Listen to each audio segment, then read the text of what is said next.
Basements are supposed to be boring boxes of holiday decorations, a washer that rattles too loud, the faint smell of damp concrete. Mine just rewrote reality. I was sorting through a stack of old moving boxers last Saturday, trying to finally make space for a new freezer. The basement light flickered like it always does, that cheap bulb buzzing overhead. But something was off.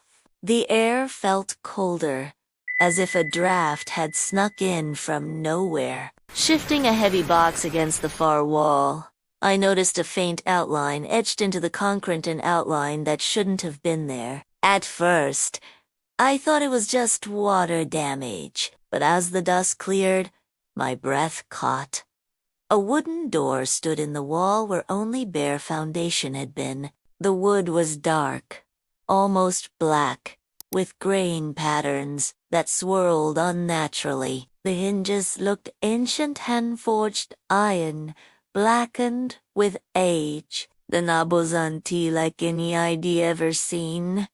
An oval of cloudy glass that seemed to hold a faint glow, as if a firefly were trapped inside. I froze, trying to recall every inch of this basement. I've lived in this house for 6 years. I've painted these walls. I've fixed the shelving. There has never been a door here. My first thought was that I'd finally lost it. Maybe I'd worked too many late nights. But then the smell hit me. A musty, earthen scent.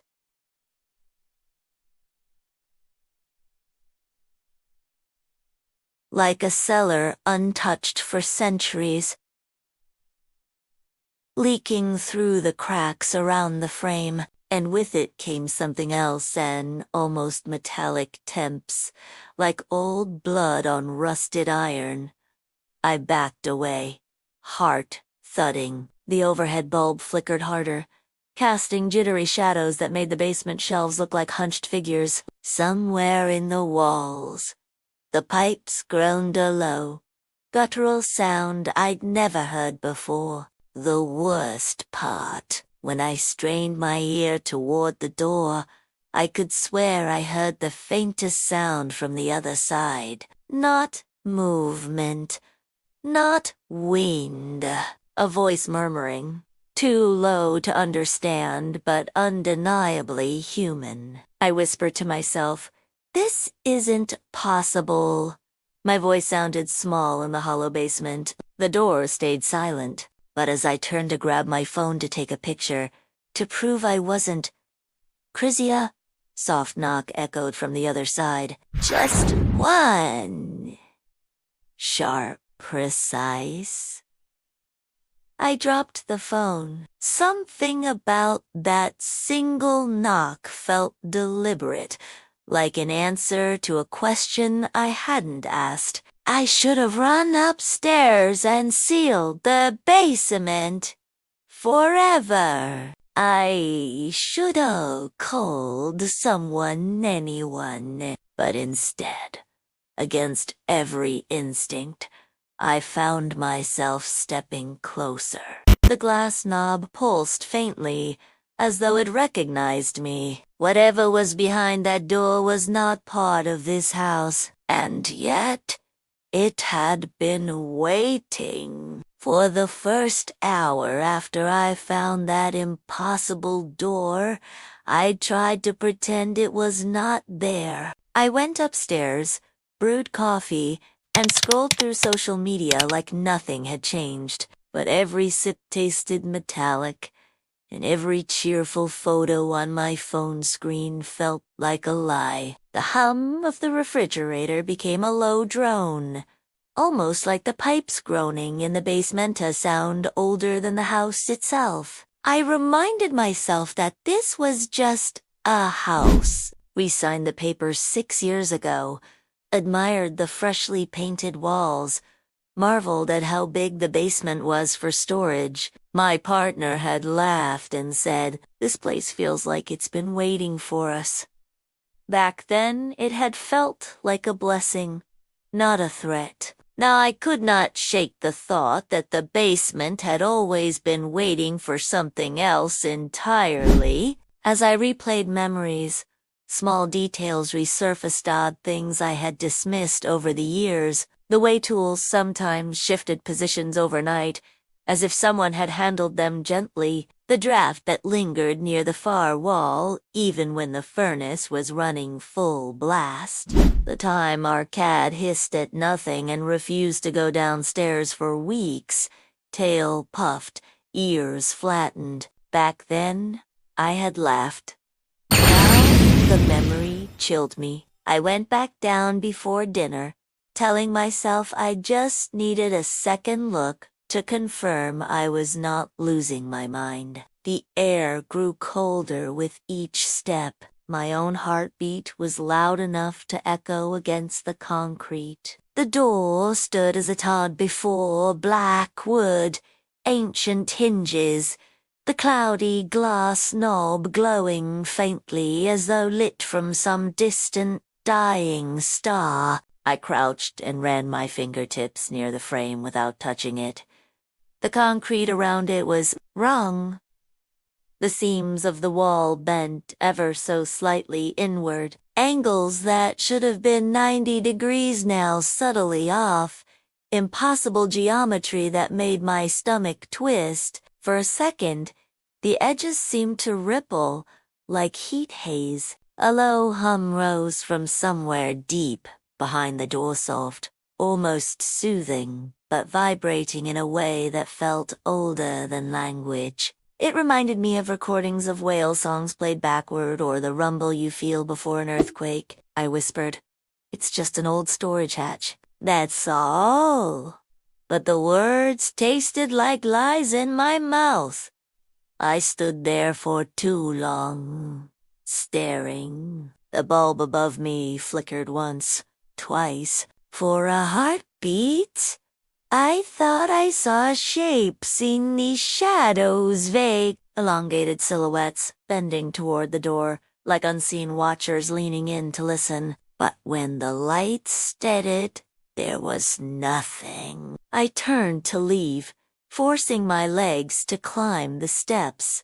But halfway up, I felt knew that something had shifted behind me. A box I had stacked earlier was now angled differently, its label facing the opposite direction. I had not heard a sound, but the change was unmistakable. The hum faded as I reached the top of the stairs, replaced by the ordinary noises of the house.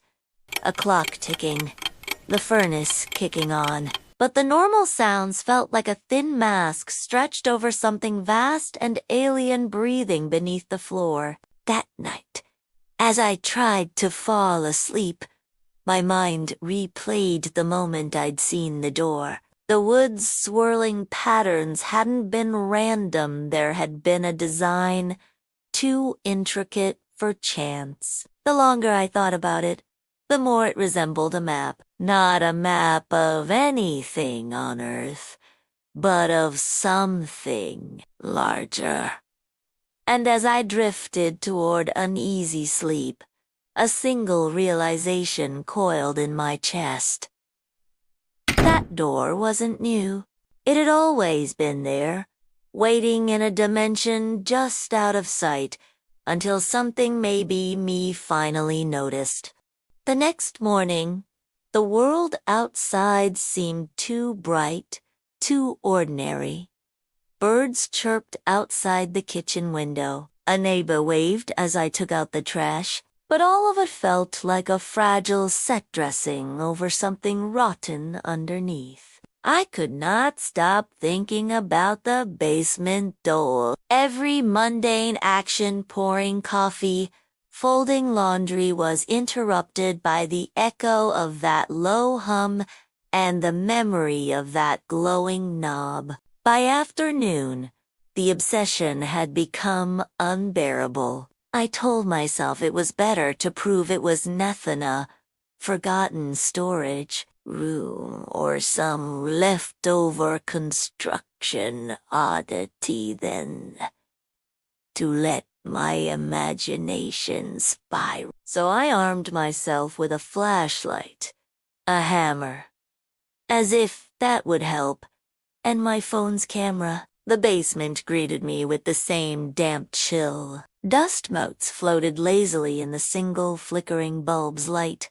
I could almost believe the door had been a dream until I turned the corner and saw it again. Impossibly solid. Impossibly ancient.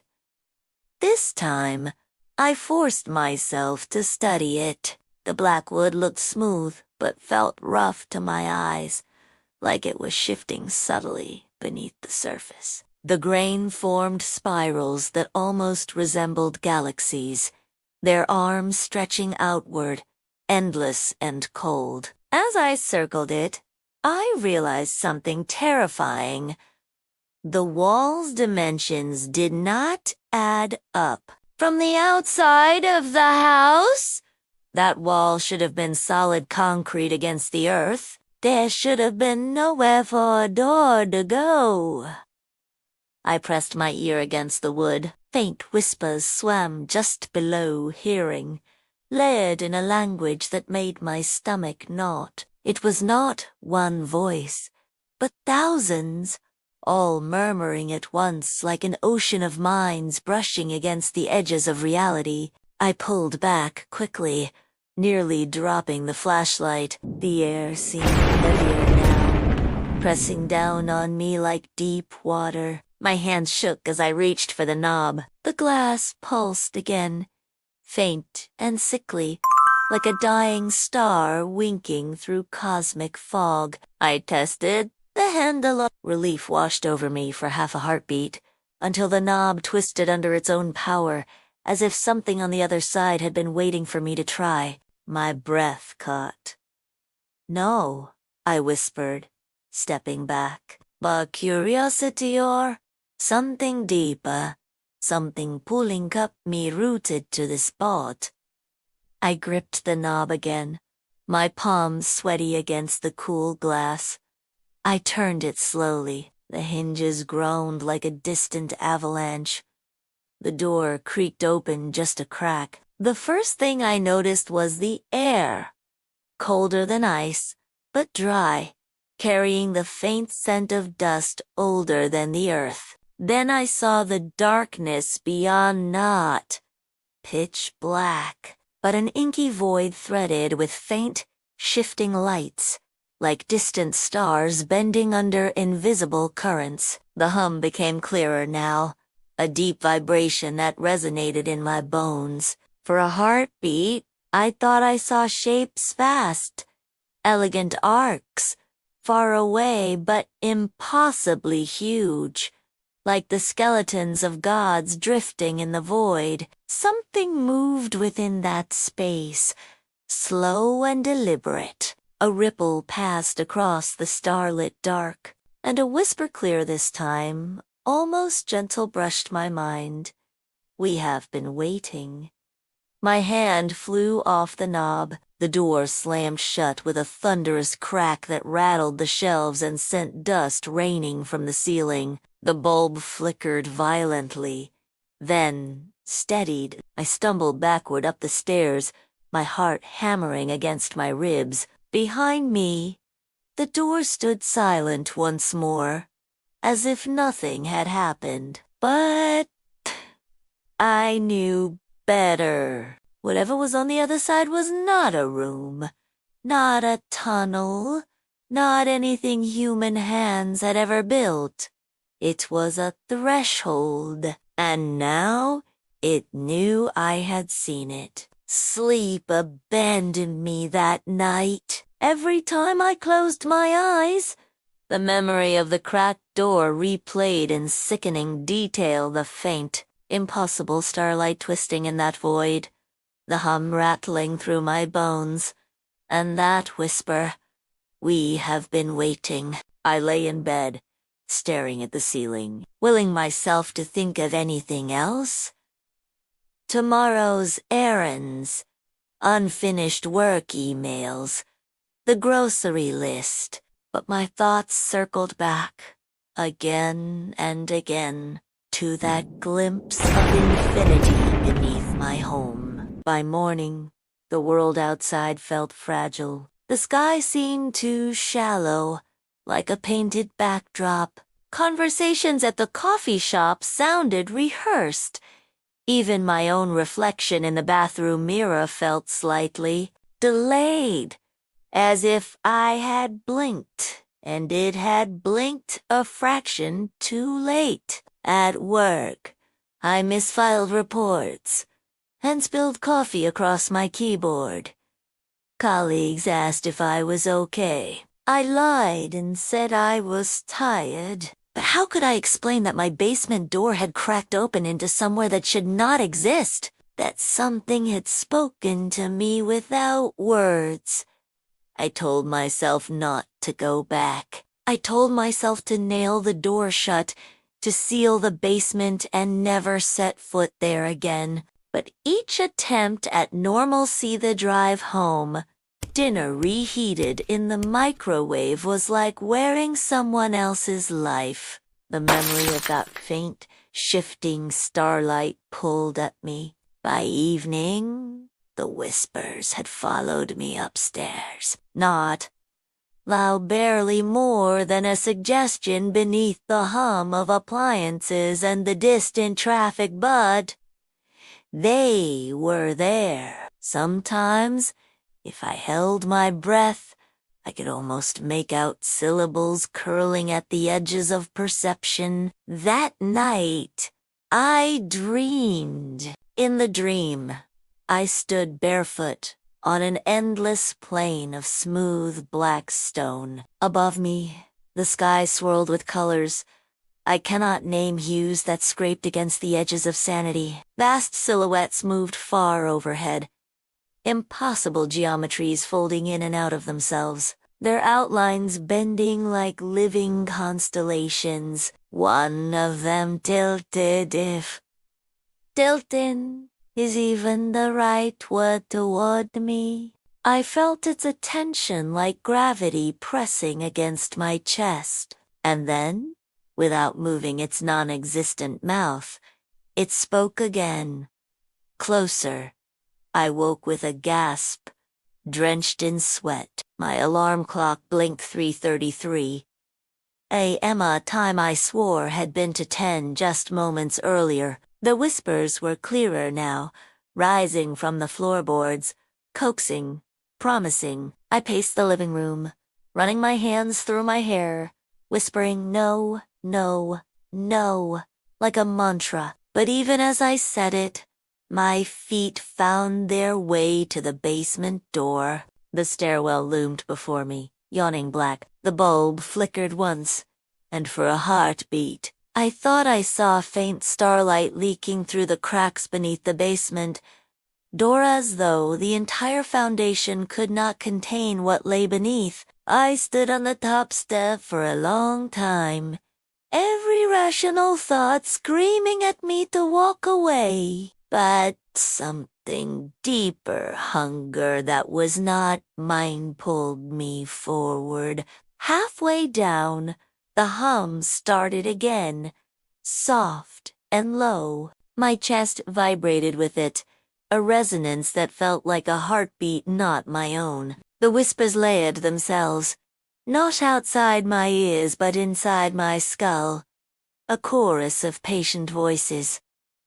"Why me?" I whispered. The answer wasn't words but a sensation. Inevitability.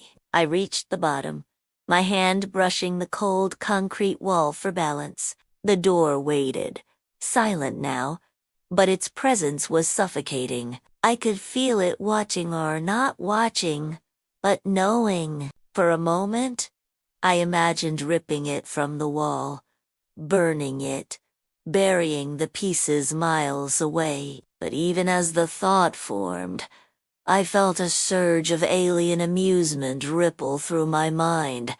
as though something vast and ancient found the idea absurd. My fingers twitched toward the knob before I yanked them back. Not yet.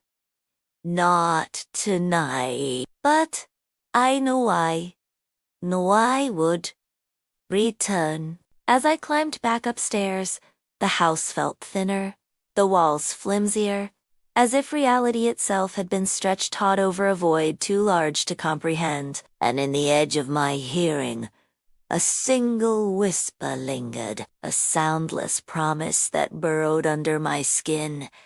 We have so much to show you.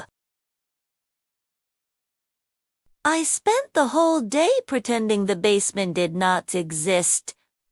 I vacuumed rooms that were already clean. I reorganized kitchen drawers. I even called my sister just to chat about nothing. But every task was an echo, an empty pantomime performed for a world that felt suddenly fragile. Beneath it all, the door pulsed in my mind like a second heartbeat. By dusk, resistance had become absurd. My hands were already shaking before I even reached the basement door. The stairwell was colder than before, as if the house itself had withdrawn from what I was about to do. At the bottom, the door loomed in silence, waiting. The cloudy glass knob emitted that faint glow again, dim but insistent. I gripped my flashlight so tightly my knuckles ached. This time, there was no hesitation. My fingers found the knob as if guided. The wood shivered faintly under my touch, like the tremor of some distant seismic event. The hum returned, low and steady, vibrating through my ribs. When I twisted the knob and pushed, the door opened more easily than it should have, as though whatever held it closed now welcomed me. The air beyond was colder-ancient, cold, dry and biting, as though it had never touched a living thing. My flashlight beam vanished into the darkness after only a few feet, swallowed by a haze of drifting motes that glimmered faintly like dust caught in starlight. I stepped forward. The floor beneath my foot was not wood, not stone smooth and slightly warm, like the skin of something immense. It flexed almost imperceptibly under my weight, a subtle movement that made my stomach lurch. Another step, and the threshold widened behind me, the basement receding as though it were shrinking, or perhaps I was growing. The walls of the passage curved in impossible ways. Angles that should have met instead peeled apart, opening into vast, silent corridors that folded in on themselves. I dared to glance upward, or what I thought was up hand saw a sky within a sky. Layers of stars spiraling in great, slow arcs, each rotation revealing constellations that shifted when I blinked. Some of the stars seemed closer than they had any right to be, huge and flickering like lanterns held just out of reach. Others bent away, pulling threads of light behind them. The hum deepened, now accompanied by a faint, rhythmless pulse, like the slow heartbeat of a sleeping giant. My chest ached in sync with it. A whisper brushed the edge of my mind, soft but vast. Further, I tightened my grip on the flashlight. The beam flickered, and for a heartbeat, I thought I saw something impossibly far away moving, not walking, not floating, but unfolding vast arcs of shape and shadow blooming open like petals of a black flower, or the ribs of some god-sized skeleton adjusting its posture. A rush of vertigo struck me. The corridor around me, elongated, or perhaps I was shrinking. I staggered backward, and the smooth, warm ground rippled faintly beneath my heel, as though disturbed water had passed underfoot. Another whisper, gentler this time, teased at the edges of comprehension. We remember you. My pulse spiked. The words if. They were words carried no malice, only certainty. And that was worse. I spun toward the sliver of basement light. To my horror, it had narrowed. What had been a gaping doorway was now a thin line of warm yellow. My chest tightened. For a moment, I wondered if the basement would vanish completely, leaving me adrift in this unmade place. I lunged backward, stumbling. The line of light widened as I approached. As though relenting, I burst through the doorway and slammed it shut, my back against the familiar chill of the basement concrete.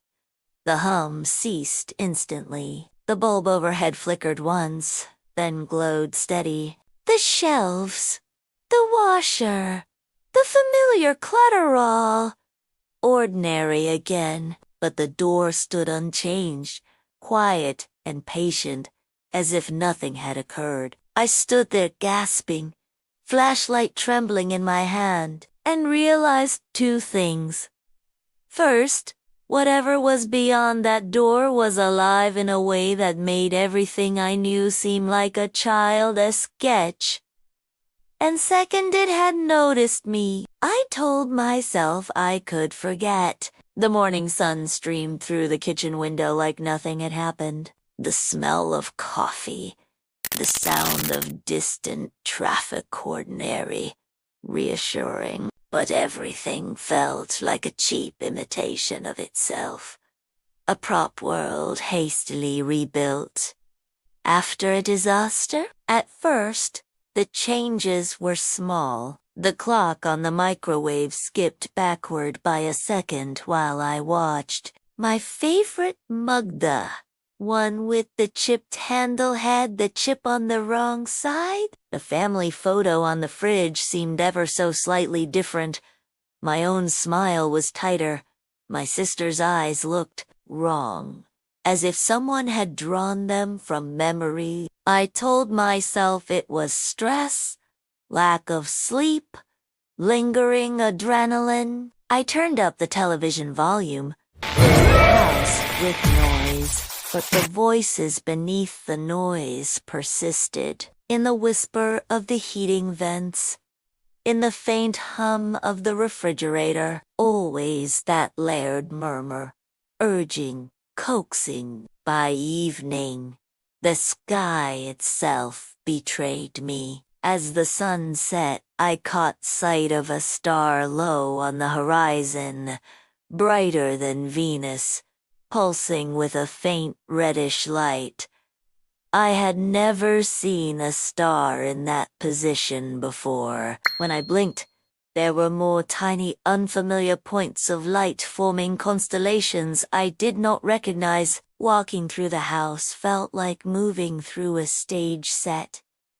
The floorboards creaked a half-second out of sync with my steps.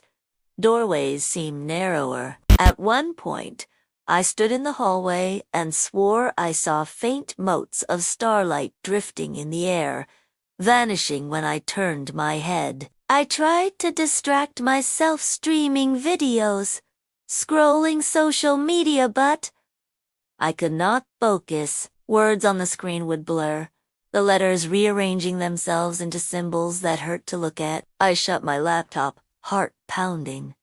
That night, I dreamed again. The Blackstone Plain, the shifting sky, the impossible silhouettes, bending and folding above me. Only this time, one of them lowered its shape, impossibly large, a horizon of bone and shadow. It pressed close until its edges filled the sky. I could feel its attention, vast and indifferent, like a glacier brushing an aunt. Its voiceover, the suggestion of a voice rolled through me, soft but immeasurably deep. You have already stepped inside. I woke with a start, gasping, my bedsheets damp with sweat. My clock read 3:33 a.m. again. The hum was louder now, not just in my ears, but in my teeth, my bones. I couldn't take it anymore. I had to see. I crept downstairs, the house groaning under my weight like it too was tired of pretending. Each step felt longer than the last, stretched thin between moments. The basement door was closed just as I'd left it. For a moment, I almost laughed in relief. Maybe it had all been a nightmare. But when I flipped the basement light, it flickered and dimmed, barely illuminating the stairs. The air smelled dry and old, like a desert cave. I descended, gripping the banister so hard my knuckles ached. Halfway down, I felt the hum again, faint but unmistakable. It resonated in the walls, in the soles of my feet. The door stood ahead in the gloom. My breath hitched. It looked the same black wood, glass knob, but something in its posture, in its very being, was wrong. I took another step, then froze. The door was no longer closed. A sliver of darkness cut through the basement wall. Thin, but undeniable. Faint starlight spilled through the crack, painting the concrete floor in alien constellations. The hum deepened. The glass knob pulsed, brighter than ever, casting soft, otherworldly shadows that bent in directions light should not bend. I whispered, my voice trembling. No. I shut you. A whisper uncoiled in my skull knot outside, but inside, gentle, intimate, infinite. We are closer now. The starlight flickered.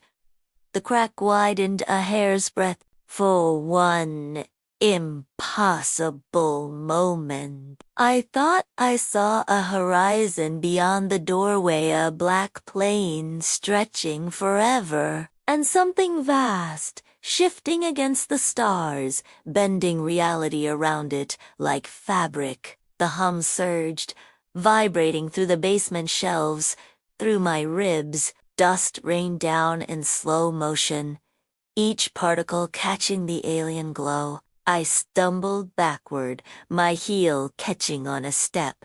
My flashlight tumbled from my grip, clattering against the concrete. The basement light flickered violently, then steadied just as the hum cut off. The door stood shut, perfectly shut. The starlight was gone, but the smell of the dry, ancient scent lingered in the air. I backed up the stairs without turning my back on the door, heart hammering so hard it hurt. At the top, I slammed the basement door and locked it, even though I knew a simple lock meant nothing to what lay beyond. Upstairs, the world seemed unchanged. The quiet street outside, the ticking clock on the wall, the faint glow of my phone screen. But when I glanced out the window, the unfamiliar stars were still there, pulsing faintly in patterns I could not name. I do not know how long I stood there, watching them, feeling their gaze in return. Somewhere beneath my feet, in the quiet dark of the basement, the door waits, and I know, with a certainty colder than fear, that it will not stay closed forever.